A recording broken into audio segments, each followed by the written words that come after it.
वो संघर्ष उन्होंने देखा है और ऐसा उन्होंने अगर हमें ऐसा महसूस नहीं होने दिया, ऐसी प्रिविलेज उन्होंने हमें दी, लेकिन उन्होंने हमेशा ये कहा और ये सिखाया कि जिसके साथ बीत रही है उसके साथ हमेशा वो अपने हैं। इसीलिए मैंने बोला आज मेरे खून ने मुझे यहाँ लाकर करा दिया। हम बराबरी मांग रहे हैं, हम बदला नहीं ले रहे हैं। 3000 साल की गुलामी सही है और सैकड़ों साल की। हम तुलसीदास को नहीं मानते, हम कबीर को मानते हैं। हम नहीं मानते कि शूद्र पशु नारी सब ताड़ना के हैं अधिकारी। हमें रात को खाना खाने के समय हम बैठते थे तो वो संघर्ष के किस्से और हमारे आसपास जो हमारे घर के खुले द्वार में लोग आते थे परेशान होकर, भेदभाव झेलकर, उनको हमने बहुत करीब से देखा।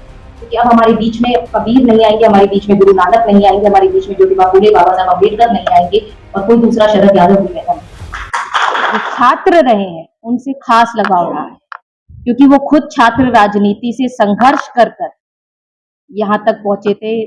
मेरे हिसाब से संसद में उनको 50 साल से ज्यादा ही हो गए थे और बतौर सांसद ही वो रहे।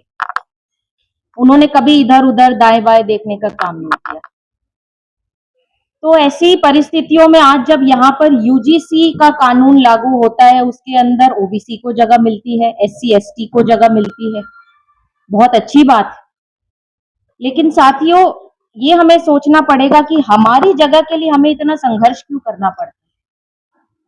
हम बहुजन हैं, हमारी संख्या ज्यादा है, संघर्ष उनको करना चाहिए, हमें संघर्ष की जरूरत नहीं है। अब आवाज पहुंच रही होगी, माइक चालू हो गया। यहाँ पर मेरे से पहले भी वक्ताओं ने बहुत सारी बात रखने का काम किया, मैं उनकी बात बहुत ध्यान से सुन रही थी। मैं बहुत लंबी बात नहीं रखूंगी, लेकिन मैं आप लोगों को ये जरूर याद दिलाना चाहूंगी कि जो हजारों साल की गुलामी, 3000 साल का जो आरक्षण कुछ मुट्ठी भर लोगों ने खाया, उनको तकलीफ है हमारे 75 ईयर्स ऑफ इंडिपेंडेंस की, और जो उसमें से कुछ लगभग 20 या 30 साल जो मंडल कमीशन लागू हुआ उस आरक्षण से ओबीसी के लिए, और जो 75 ईयर्स की हमारी जो संघर्ष जो हमें बाबा साहब अम्बेडकर ने देन दी संविधान की, अगर उससे दिक्कत हो रही है तो हम सोचने पे मजबूर हो जाए। क्योंकि अब हमारे बीच में कबीर नहीं आएंगे, हमारे बीच में गुरु नानक नहीं आएंगे, हमारे बीच में ज्योतिबा फुले, बाबा साहब अम्बेडकर नहीं आएंगे और कोई दूसरा शरद यादव भी पैदा नहीं होगा। ये हम लोगों को ही अपने अंदर ये उम्मीद और ये एक लड़ाई और संघर्ष करने की जो होती है तड़प, वो पैदा करनी पड़ेगी। तभी हम लोग एक राह पकड़ सकते हैं और अपने लोगों के लिए खड़े हो सकते हैं। आज क्यों हमें भीख मांगनी पड़ रही है कि हमें थोड़ा सा इंक्लूड इधर कर लीजिए, थोड़ा सा हमें इंक्लूड कर लीजिए। अरे हम बहुजन हैं, हमारा हक पहले पड़ता है और हम अपने हक की लड़ाई लड़ रहे हैं। ये तो शुक्र मनाइए, हमने बदले को नहीं चुना, हमने बराबरी को चुना है। हम बराबरी मांग रहे हैं, हम बदला नहीं ले रहे हैं। 3000 साल की गुलामी सही है और सैकड़ों साल की। हम तुलसीदास को नहीं मानते, हम कबीर को मानते हैं। हम नहीं मानते कि शूद्र पशु नारी सब ताड़ना के हैं अधिकारी। क्यों है ऐसी बातें? कौन सोचता है? हमें गर्व है कि हम शूद्र हैं और हम हैं शूद्र, हम गर्व से ही बात कहेंगे क्योंकि हमारी संख्या ज्यादा है। ये डरपोक लोग हैं, ये डरते हैं, ये जातिगत जनगणना भी नहीं करवाएंगे। जातिगत जनगणना में इन्होंने ओबीसी को शामिल भी नहीं किया है।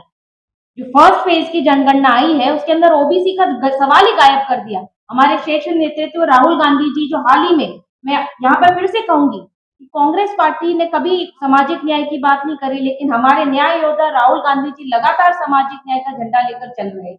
कहीं ना कहीं मैं समझती हूँ क्योंकि मैंने बहुत करीब से देखा। उन्होंने ओपन प्लेटफॉर्म पे भी कहा है कि मेरे पिताजी को अपना राजनीतिक गुरु मानते। उन्होंने बहुत समय बिताया है उनके साथ, बहुत कुछ जानने की कोशिश की, बहुत ही उनके अंदर एक सीखने की लालसा है।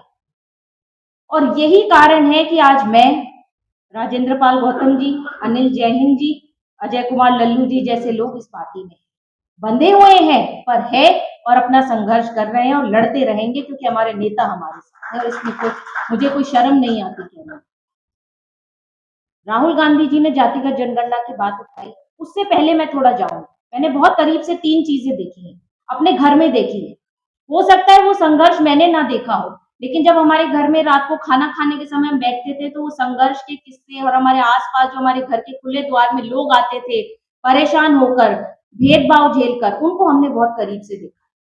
जो व्यक्तिगत रूप से लगातार मेरे पिताजी के पास आते थे, वो ये बात समझते होंगे, उनके द्वार हमेशा खुले रहे। तो हमारे घर में ये सब चर्चा होती थी, आपकी चर्चा होती थी, हमारी चर्चा होती थी। मेरे पिताजी के पाँव इतने थे, वो लाठियाँ खा कर संसद तक पहुँचे थे या वीपी हाउस से पैदल जाते थे पार्लियामेंट हाउस, जब पहली बार सांसद बने थे।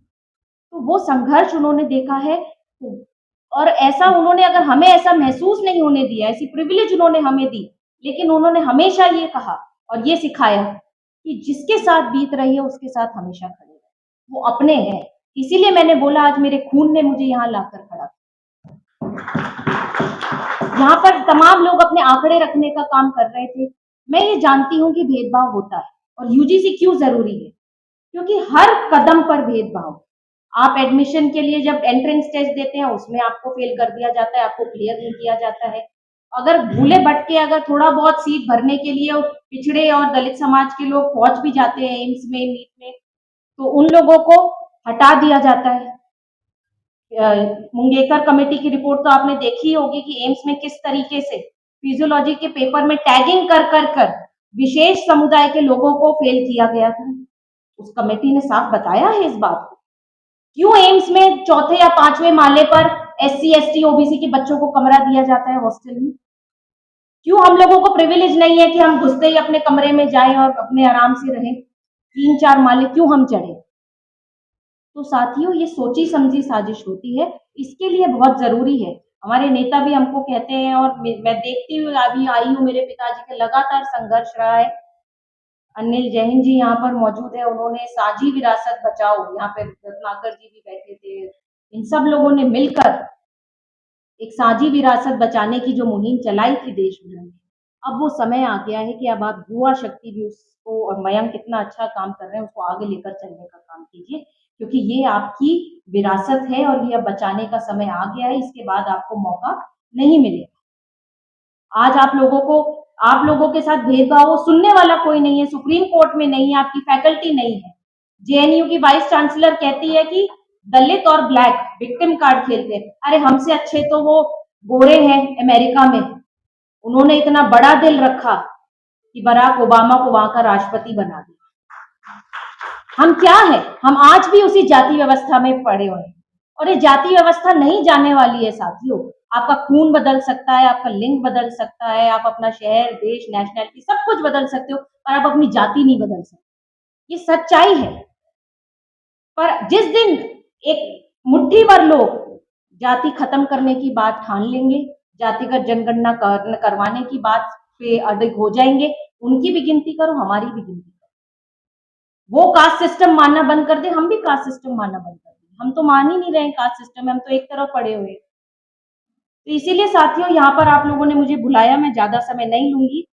आज मेरे दादा ससुर राव महावीर सिंह जो हरियाणा में कैबिनेट मिनिस्टर रहते थे, उनकी पुण्यतिथि भी थी, तो मैं अपना कार्यक्रम छोड़कर यहाँ पर मुझे मयंक ने बुलाया और मेरे दिल के करीब था ये विषय, तो मैं यहाँ पर आई। आप सब लोगों ने मुझे सुनने का काम किया, बुलाने का काम किया, उसके लिए बहुत बहुत धन्यवाद।